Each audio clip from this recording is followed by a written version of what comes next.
Assalamualaikum warahmatullahi wabarakatuh. Selamat pagi anak-anakku semuanya.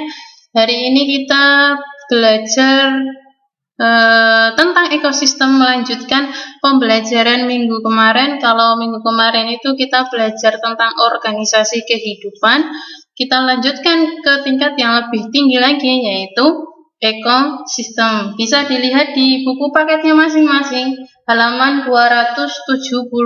Sebenarnya apa sih ekosistem itu?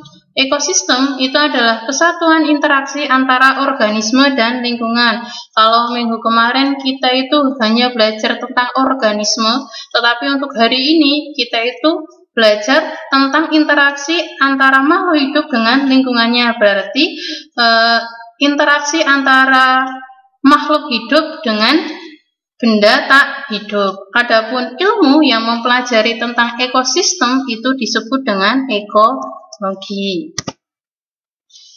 Apa yang akan kita pelajari hari ini? Kita plotkan menjadi 4 materi, yaitu yang pertama adalah satuan-satuan ekosistem, yang kedua itu komponen ekosistem, yang ketiga, pola interaksi, dan yang terakhir adalah saling ketergantungan di antara komponen biotik.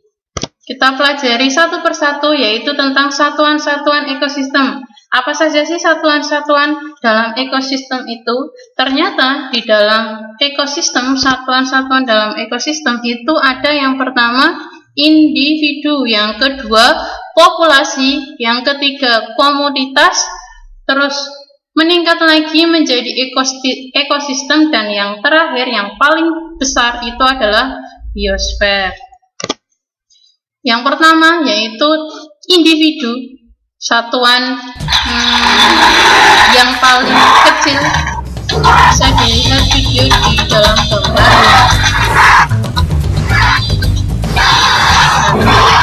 Individu itu berarti satu organisme dan tidak dapat dibagi lagi. Bisa dilihat di dalam gambar, ini kan hanya ada satu beruang saja, berarti tidak bisa dibagi lagi. Ya, satu itu berarti individu itu adalah organisme atau makhluk hidup yang memang tidak bisa dibagi lagi.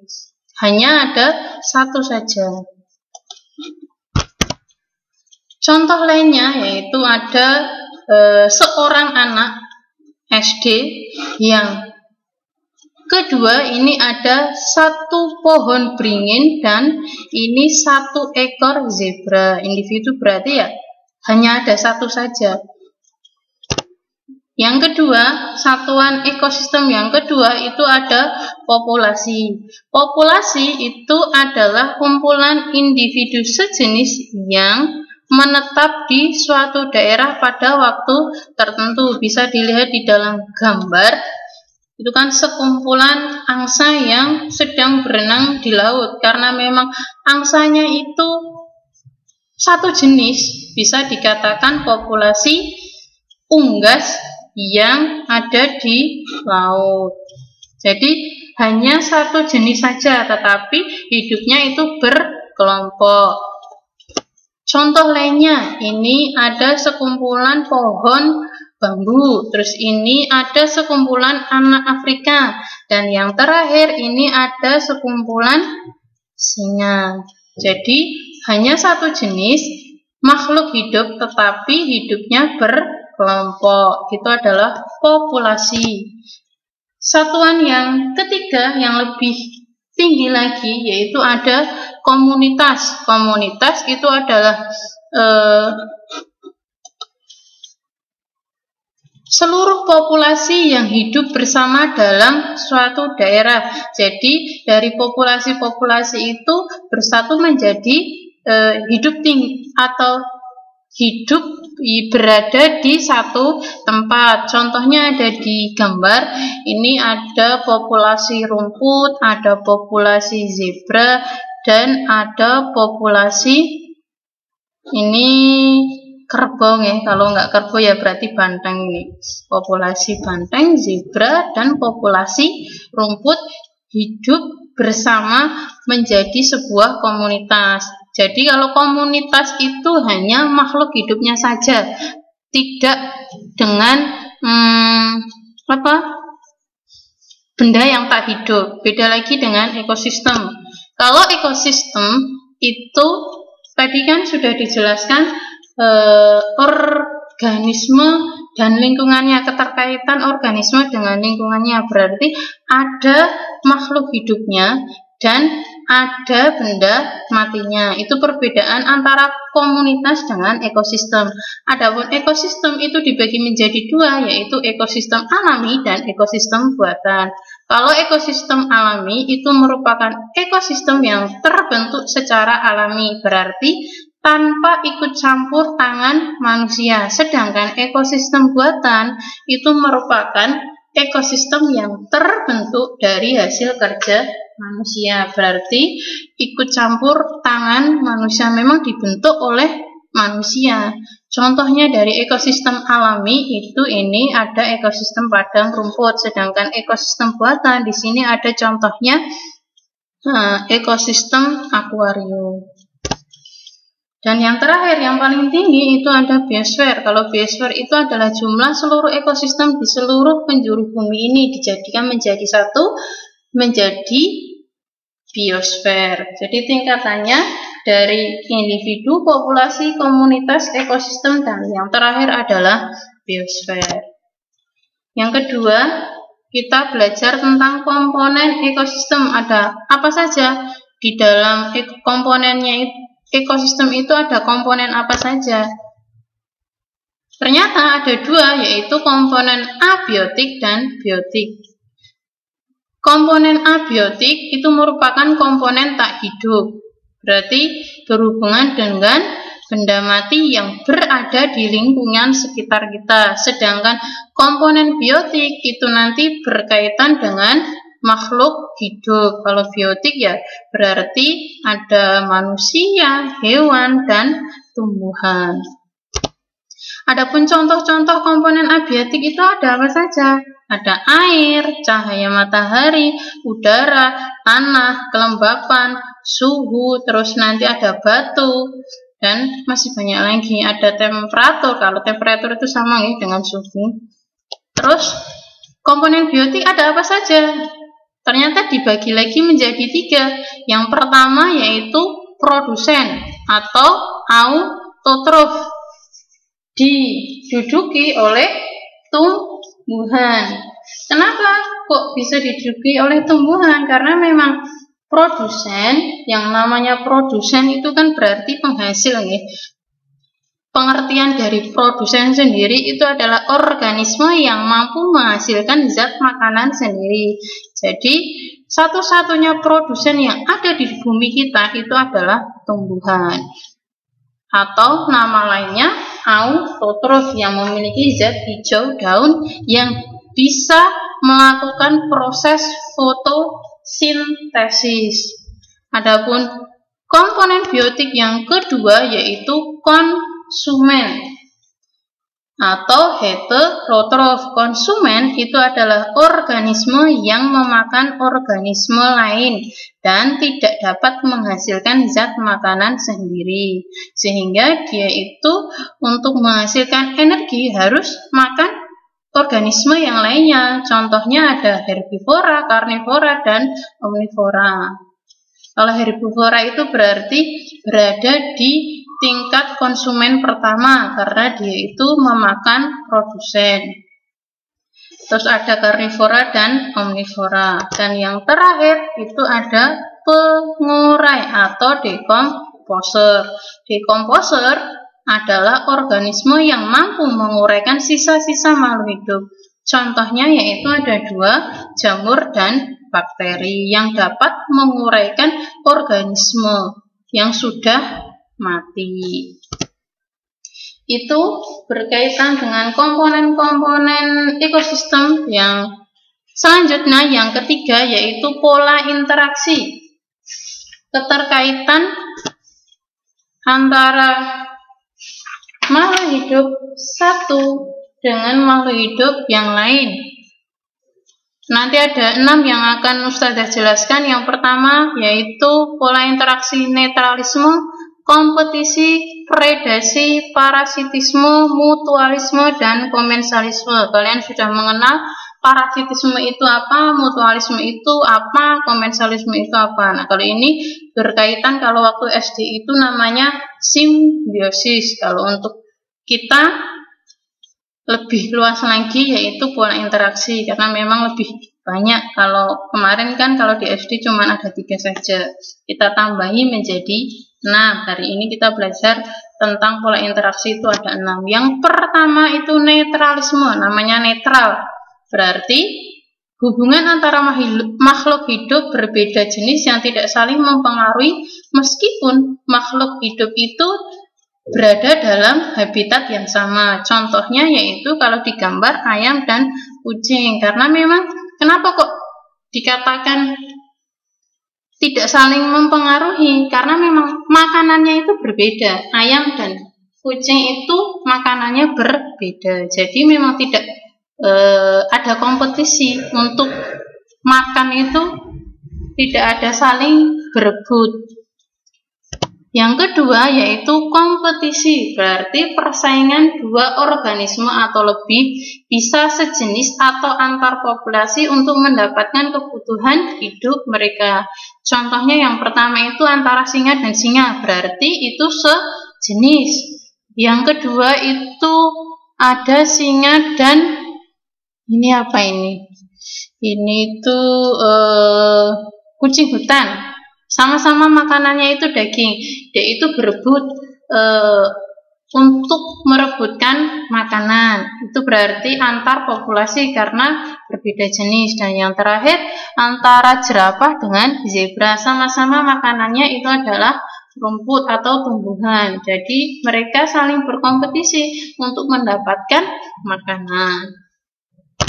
Yang ketiga itu ada predasi. Pola interaksi predasi itu adalah pola di mana satu pihak berperan sebagai predator, pemangsa, dan satu pihak lainnya sebagai mangsanya. Bisa dilihat di gambar, ada 2 gambar, yaitu antara singa dengan zebra. Berarti singa itu sebagai predatornya, pemangsanya, sedangkan zebra itu sebagai mangsanya. Yang keempat, parasitisme. Pola interaksi parasitisme itu merupakan ketergantungan yang terjadi ketika pihak yang satu mendapatkan keuntungan namun merugikan pihak lainnya. Jadi satunya untung, satunya rugi. Jadi bisa diambil hikmahnya nih untuk parasitisme ini. Jadi teman itu janganlah menjadi seseorang yang parasitisme, memiliki hubungan pola interaksi parasitisme. Ya, jangan sampai teman kalian itu ketika ada kalian itu merasa dirugikan, tapi bisalah menjadi interaksi dengan sesama teman itu yang interaksi atau simbiosis mutualisme. Kalau parasitisme ini di sini contohnya nyamuk dengan tubuh kita. Nah, jadilah simbiosis, jadilah seseorang itu yang memiliki pola interaksi mutualisme atau simbiosis mutualisme. Maksudnya gimana? Hubungan antara 2 organisme yang berbeda jenis namun saling menguntungkan sama lain. Dengan teman kalian pun juga harus memiliki hubungan mutualisme, jadi saling untung menguntungkan. Jangan rugi merugikan ataupun merugikan teman kita, itu jangan sampai. Kitanya untung, temannya buntung, itu jangan sampai. Jadilah simbiosis mutualisme. Contohnya bisa dilihat di dalam gambar. Kalau yang pertama itu semut rangrang dengan tumbuhan. Jadi semut rangrang itu kenapa kok bisa memiliki simbiosis mutualisme? Karena memang semut rangrang itu bisa memiliki rumah di tumbuhan tersebut, dan tumbuhan pun juga diuntungkan karena ketika ada serangga yang akan memakan tumbuhan tersebut, yang akan diserang oleh semut rangrangnya. Yang keenam, pola interaksi yang keenam yaitu komensalisme. Simbiosis komensalisme itu adalah sebuah interaksi antara dua makhluk hidup yang menguntungkan salah satu organisme, sementara organisme lain itu tidak dirugikan maupun tidak diuntungkan. Contohnya yaitu bulu babi dengan ikan. Kalau bulu babi tidak diuntungkan, tetapi ikannya diuntungkan. Kenapa? Karena yaitu memiliki tempat hidup dan aman dari predator atau pemangsa yang akan memangsa ikan kecil tersebut. Yang kedua itu udang dengan mentimun laut. Udang itu diuntungkan. Kenapa? Karena bisa makan sisa-sisa makanan mentimun laut. Nah, itu adalah contoh-contoh dari pola interaksi komensalisme. Dan yang terakhir kita akan belajar tentang saling ketergantungan di antara komponen biotik. Bisa dilihat di halaman buku paketnya 278. Ada apa saja? Yang pertama yaitu rantai makanan. Rantai makanan itu adalah rangkaian proses perpindahan energi melalui peristiwa makan dan dimakan. Jadi kalau rantai makanan itu hanya ada satu rantai saja, dari produsen, konsumen, sampai pengurai. Kalau di dalam gambar itu produsennya adalah rumput dimakan oleh belalang nanti dimakan oleh tikus dimakan ular dimakan burung hantu, dan burung hantu diuraikan oleh jamur. Dan jamur tersebut hasil dari penguraian jamur tersebut itu bisa menjadi pupuk oleh nutrisi yang digunakan rumput untuk tumbuh. Itu adalah rantai makanan. Jadi kalau rantai makanan itu hanya ada satu rantai makanan. Tapi beda lagi dengan jaring-jaring makanan. Kalau jaring-jaring makanan itu merupakan sekumpulan rantai makanan yang saling berhubungan dalam suatu ekosistem. Nah, ini kemarin muncul di PTS-nya kakak kelas kalian. Contohnya plug seperti ini.